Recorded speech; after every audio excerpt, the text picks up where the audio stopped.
Welcome to All Things Policy, a daily podcast supported by Pragati, a flagship media initiative of the Takshashila Institution. We're a bunch of policy nerds based in Bengaluru, and we like to bring a fresh perspective to Indian affairs and an Indian perspective to global affairs. So grab a cup of coffee, sit back, and join us for today's chat. Hello and welcome to a brand new episode of All Things Policy. Today, we will be discussing a policy that has no impact on me, but certainly affects a lot of my friends and their friends and their friends. I want to start by saying, happy hours are over for Delhiites, and invite welcome comments from my colleague and our in-house representative from Delhi, Harshit Kukreja. Harshit, could you please tell our listeners what were these happy hours and why are they over in Delhi? So with a heavy heart, I'll tell you a very happy story which is now gotten to a sad end. So this is October 2021. Delhi government had proposed and had started a new excise policy in which they planned that they'll shut all government vendors down and they'll shift to a private, sort of like only private people will be allowed to sell liquor. Government will withdraw from the market because government does not have the government should not be selling liquor. Government should be doing the things it is supposed to do. So from October the 1st, for 45 days, all the private vends were shut till November 16th when the new excise policy was supposed to start, and it started. So they divided the city into 32 zones, and each zone had somewhere around 27 liquor shops, and every liquor shop was given on a contract. It was somewhere around 5 crores and with some component added for the quantity sold. It was a departure from the earlier excise policy, and the government was expecting that there would be a rise in revenue. And from the starting, they had set a reserve price of somewhere around 7,000 crores and they got somewhere around 9,000 crores. So it was a happy starting for the government. It was a happy starting for the consumers. Then the government also allowed liquor bottles to be sold below MRP rate. And Delhi is like neighbors with Haryana, and Haryana always had a better price on liquor. So what people used to do, what consumers, heavy consumers or like you, no comments. So what people used to do, they used to get crates of beer from Haryana. There are certain types of license in Haryana called L1 license. Those are supposed to be wholesale shops, but you can walk in and get cheap bottles of liquor and get it home. So then to sort of like when the government allowed selling below MRP, liquor shops in Delhi, they cut their prices. You were getting 1+1, you were getting 50% off. By July this year, around 90% of the liquor that was sold in Delhi was selling at a 50% discount. So it was, as a whole, the policy had a good intention and I think it had a good design. Everybody was happy. The liquor vendors were happy. They were selling more liquor. The government had some problems. They were not able to get as much as revenue they wanted, mainly because of some problems with the LG's office, which the LG has proposed that this is all what they are accusing each other of. LG had proposed that he'll allow them to set up shops in unauthorized areas, which he didn't when the policy was, this is somewhere October 3, October 4, 2021. So the government said this is why they're having a loss in revenue. Everything was being optimized. The price was optimized. Vends were happy. At least the bigger ones. The smaller ones were slowly going out of business. And I think you don't need vendors at equidistant, and how the government distributed the market would have stabilized in a year or two, and the places with high demands would have more vendors and the places with low demands would have none. So it was all well. But now the government has proposed, because of some accusations and some court cases, and an inquiry has been set up by the LG's office and by the central government. So the government is now reverting to its old policy and is now exclusively, at least for the next 6 months, would be selling through the government vendors. All right. Thank you, Harshit, for that summary. Quickly, to sum it up, there was a new liquor policy announced in 2020 in Delhi. It came into effect in November 2021. And the idea was to change the way liquor was sold in the city, with the government withdrawing from the business and allowing private sector to run liquor shops. Harshit has already run through, and precisely with the choice of words such as you could get better prices in Gurgaon. But yeah, the aim was to end the liquor mafia, which the proposed aim was to end the liquor mafia and black marketing, increase revenue and improve consumer experience and ensure equitable distribution of liquor vends. Now, The policy was revolutionary in a lot many sense. The new policy had a provision for home delivery of liquor. It even proposed lowering the drinking age from 25 to 21 and suggested and went as far as suggesting that the shops should be open till 3 a.m. However, these were not implemented. Now, I want to get to Pranay and ask him, how does he look at this entire scene from a public policy point of view? Yeah, thanks, Ritul. So, first of all, a public service announcement. If you don't drink alcohol, it's fine. But if you do, then please drink in moderation. Follow the middle path. It's always okay. No problem with that. So, being said that, now, first of all, Ritul, you said alcohol doesn't affect you. Actually, it does. Because a lot of state governments' funding is now, most of the states, I think the largest tax revenue will be alcohol. Okay, so if not the most, the second most would be through it. So it has affected you. If you want good public services, probably alcohol revenues are one factor for states. Now, why is that the case? I think first thing when I saw this news is, the importance of having a good excise policy are coming to the fore for many state governments. It's not just AAP in Delhi. AAP in Punjab has also talked about a similar reform where they were saying that earlier this excise duty this liquor licenses were cornered by a few people and hence the government was not getting revenue. And now they want to liberalize it so that more people sell it in a very overboard manner, and through that even the government makes decent money. Now, first of all, why is that happened, right? So let's look at it from a public finance perspective. State governments in India, generally, any government can raise money through three sources. One is tax revenue, one is non-tax revenue, third one is borrowing, right? So that's the only three sources. With AAP particularly, they are not from this sense. They are not very, pro increasing non-tax revenue. Non-tax revenue basically means increasing your rates on services and service charges for, let's say, water or electricity, etc. And they have found it difficult in Punjab for historical reasons, and in Delhi that is not their policy anyway. So non-tax revenue is off. Borrowing, there are costs to borrowing, so that is also a risky way of raising money. So the third way of raising money is through tax revenue. Now, tax revenue can be raised through two ways. One, either you increase new taxes, you put new taxes, or you actually have a better economy so that more people pay taxes. More people can afford paying taxes. That I would articulate as a better way. But since the economy is not doing well, a lot of state governments are now thinking, what is the way I can raise money, right? And one of the ways is alcohol. So now that's why what they are trying to do is sort of liberalize alcohol retailing so that it can be done in a more overboard manner, and the government also raises revenue. And like you said, Harshit, they have already, this licenses got them 9,000 crores. So that's a victory for them in that sense, right? So that's the motivation for all these policies in Delhi and also in Punjab, which the government is considering. Okay, so that's the first thing. Now, from a public policy perspective, I think, it's a very good move because, as we know, why is the government running alcohol shops? I mean, doesn't make sense. And it's not as if those shops are also, great services provided there or anything like that. So there are multiple reasons why government shouldn't be in this business. So having a policy which allows more people to sell this freely and the liquor licenses are transparent is a good move. So I was very interested in finding out about this. Also the MRP thing, right? Anupam has written about MRP, etc. Why MRP is not a great policy to think of. And I think, again, the government had a good idea there, right? Let people decide their own prices. So some retail owners might decide they want to give another offer, better offer. It should be left to the market to decide. So anyways, that was the intention, but it ran into difficulties, like Harshit said.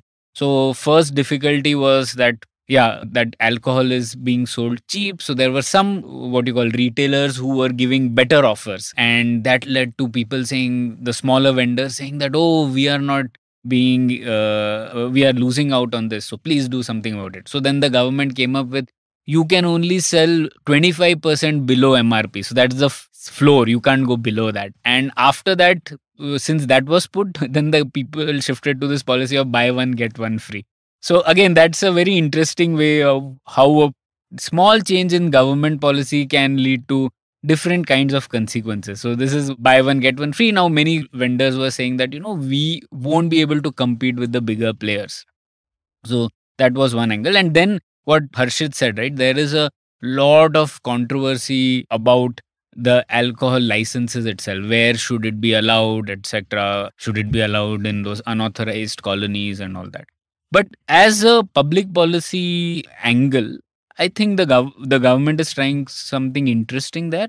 And this is a progressive reform in my view. And right now, what we are seeing are probably some starting hiccups because people always like the status quo. The status quo is a status quo for very strong reasons. There will be people who will be benefiting massively from the older policy. So now you're seeing this resistance. So for now, a lot of those radical things which you said about it reducing the age from 25 to 21 or those have postponed. Probably it will come in the excise duty policy of 22, 23. But even the one which was there in 21, 22 has now been stopped because of various protests and people saying, why are you allowing more alcohol shops to come up? Even though the policy doesn't increase the number of alcohol shops, they are just saying that, one, we will reduce government shops and we'll distribute licenses instead of government running it. And also they have certain policies to allow it in more residential areas. So there is an opposition to that as well. The number of shops have decreased. They have not increased. And so one more thing, what they were allowing was you had something called as super stores or something. They were supposed to open in large areas where you could go taste the alcohol and also buy art and chocolates and everything else. And all this was supposed to cater to the super elite and get more revenue to the government. And people would now have more choice, would have had more choice to maybe I want to go to a better vend and maybe taste my alcohol before I buy it. So this was liberalization in a good sense. And yeah. All right. Thank you so much. With this, let's take, a lot of thoughts to sort of double click upon, but let's take a break here and then we will get back on this.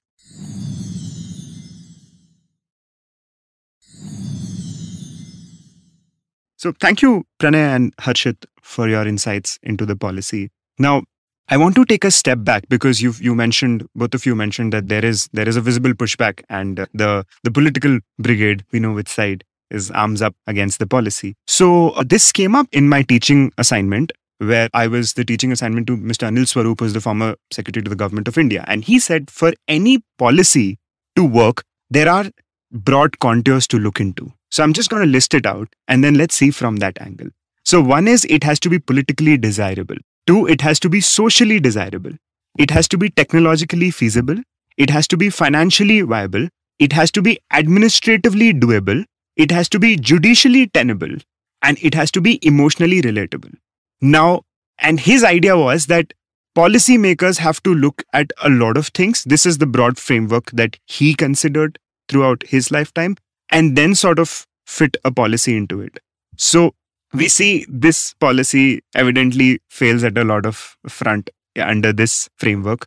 What do you think are the reasons that despite being it's out there, but despite being such a good policy, it has fallen flat on its face? And we are talking about Delhi, which is a rather progressive state, which has, more.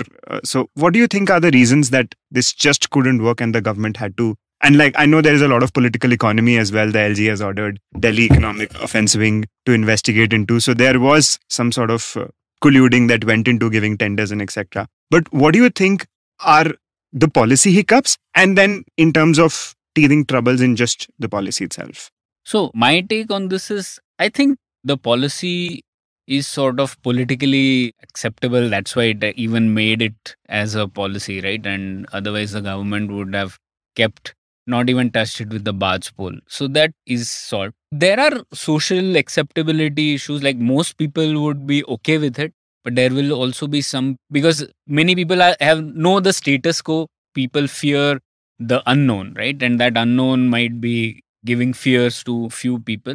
But I think there is a general problem when you're dealing with taxing something quote unquote called sin goods, right? So it's conundrum, right? So the thing is, you're saying it is a sin thing, But you also, that if you are going to ban it, it's going to go underground, and in fact, the consequences will be much worse. So the idea is, how much are you reliant on something like alcohol is a thing to consider. And I don't think there is a very good answer to that. Broadly, I would say the government should have other sources of revenue, not just alcohol. So if our economy is doing well, if there are more industries, you have revenue coming through, from manufacturing, from GST, etc., then this becomes less of an issue.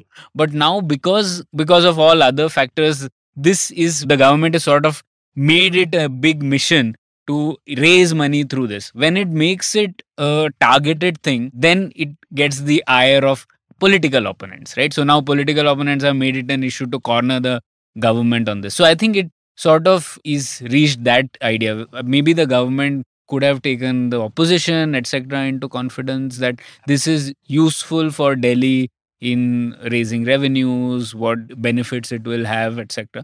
Probably that is one thing. But yeah, otherwise, social acceptability, I think it will be on both sides. Many people would be happy, like someone also said that, earlier, and this is from Business Standard, and there was some craft brand which the owner of which said that stores were dingy with no proper brand display, but now stores have a mandated minimum floor area and are women friendly. This helps in the visibility of a brand, right? So there will be things were already happening earlier. I am sure people below 25 were also drinking earlier, even though the government had prohibited it. So now they are trying to, go to a more acceptable way and make it legal. But yeah, so there will be opposition. What I think could solve it is a few examples of successes where people see how it is in a place in a few wards, how things have improved. That might lead to more people finding it useful and being able to look at a new status quo, right? Currently, you're not seen what is there on the other side, so you're comfortable with the current status. True. And actually, on the social acceptability part, we've all seen the mushrooming of gin festivals in cities, wine tasting festivals in cities. So I think the culture is moving. And this was one way of percolating it to the masses, where you just make the experience good for people for a casual buyer on the road. But on the teething trouble, so in my home state, Rajasthan, they've also liberalized this policy. The number of stores have drastically increased. But there is a catch. So also, by the way, in Dausa, which is one of the districts, the license for one of the shop was sold for 909, like 1,000 crore, 999 crores. Yeah. 1,000 crore was a license. Are sold. you sure? 100%. You were missing a decimal point or something? I will attach the link as a show note. So that was sold. But there's a problem to that now. So the thing is that the department, so a lot of these vendors, a lot of these tenders were sold for very high amount with their reserve base price. But now they're not coming for renew because it's not financially viable. And what the government is asking them is to renew them on the base price which they bid for. So it's just, there's a chaos in Rajasthan as well, where most of these shop owners are not coming to renew their licenses because it's not on the original base price which the government has first bid. Now the base price has moved to what they bid for. They have increased. So there is, and which has drastically led to people going bankrupt on these alcohol shops. So I think there are teething issues which will come through, and most governments will try to figure out a way. But yeah, do you guys have any other thoughts on this?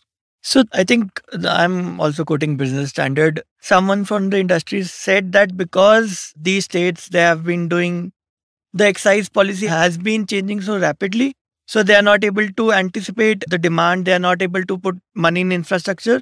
And that is negative for the government, for the people, and for the person selling it. Infrastructure in what sense? So infrastructure, they want to set up manufacturing units. They want to build better vends.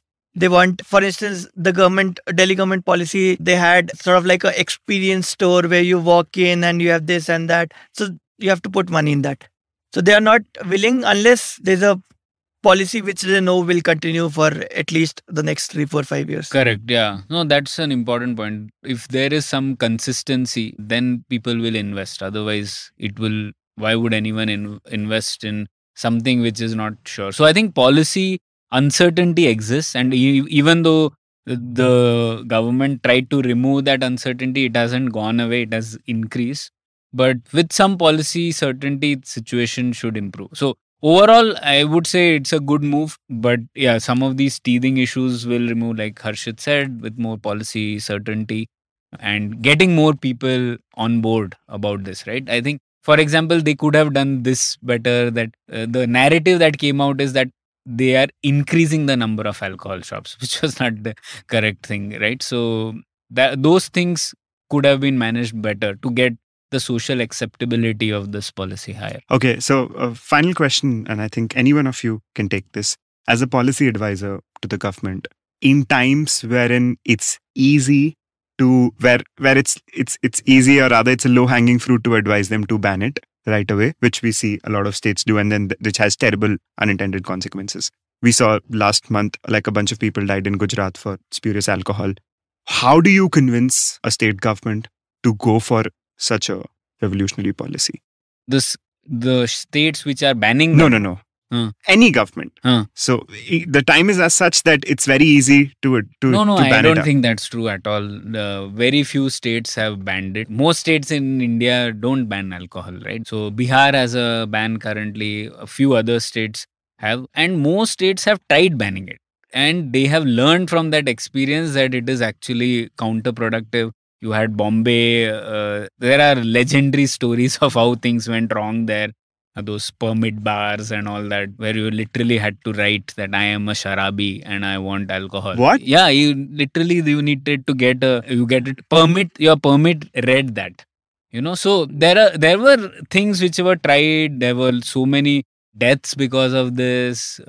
Andhra Pradesh had a ban on alcohol for some time, and then they reversed. So I think other states just have to look within India what has happened. And I've written about the Bihar prohibition policy also. Every few months you will see some spurious alcohol leading to deaths there. Yeah. And in fact, the Bihar government is recruiting police persons to specifically prevent others from drinking alcohol. So that happens in Gujarat as well. Yeah. So in Bihar, you have a state capacity issue. You should be having more police persons to actually look at the law and order situation. And here you're investing precious state capacity in guarding against a victimless crime. So that's complete waste of state's resources, completely counterproductive. So yeah, broadly, I don't think that's the trend in India at all. No state is going towards banning apart from a few outliers. And that too, most states, in fact, are going the other way. Like I was saying, right? Because now many states feel that is one revenue source that I have in my control. They are trying to change policies. That's why you're seeing things in Rajasthan and Punjab and Delhi, etc. So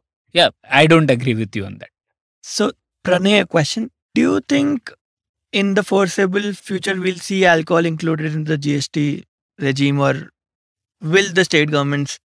I don't think so that will happen anytime soon, because again, it depends on, how the GST does. So now over the last few months, there is buoyancy in the tax revenues, etc. So the states have to see benefits from that. Once that happens, and it happens over consistent periods, say 1 or 2 years, then there will be political consensus that, a lot of people say, state sovereignty or not sovereignty, states federal structure has been affected because of GST taking away taxation powers. I don't necessarily believe in that. Finally, taxation is for the benefit of citizens. States are secondary. Primary thing is the citizen. As long as we are able to collect taxes in a fair, efficient manner and use it for citizens, it benefits. It doesn't matter if it is funded by the state or the union government as such, right? And if we have a working finance commission, etc., we can manage the vertical imbalances.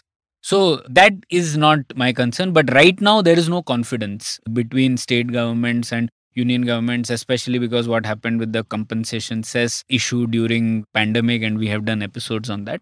So now the major issue is right now on both on alcohol and on petroleum products, states are not on board. So if GST does better, I think that time will come, but it's unlikely in the next 1 or 2 years. All right. Thank you, Pranay and Harshit. To sum it up, get the government out of selling alcohol. The social desirability will come eventually. And as Pranay said, ideally, states should have means to finance their expenses.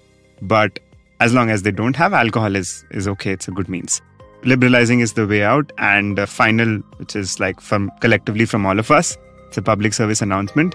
Do drink, but drink in moderation and do not drink and drive. Thank you. Thank you. See you in the next episode of All Things Policy. Thank you, Pranay. If you liked our show, don't forget to check out other interesting podcasts on the IVM network. You can tune into them on the IVM Podcast app, ivmpodcast.com, or wherever you listen to your podcasts. You can also follow IVM on social media. The handle is @IVM Podcasts on Twitter, Facebook, and Instagram. And hey, if you'd like to dive into Takshashila's research on technology, strategy, and economic affairs, check us out at our Twitter handle @TakshashilaINST or our website takshashila.org.in.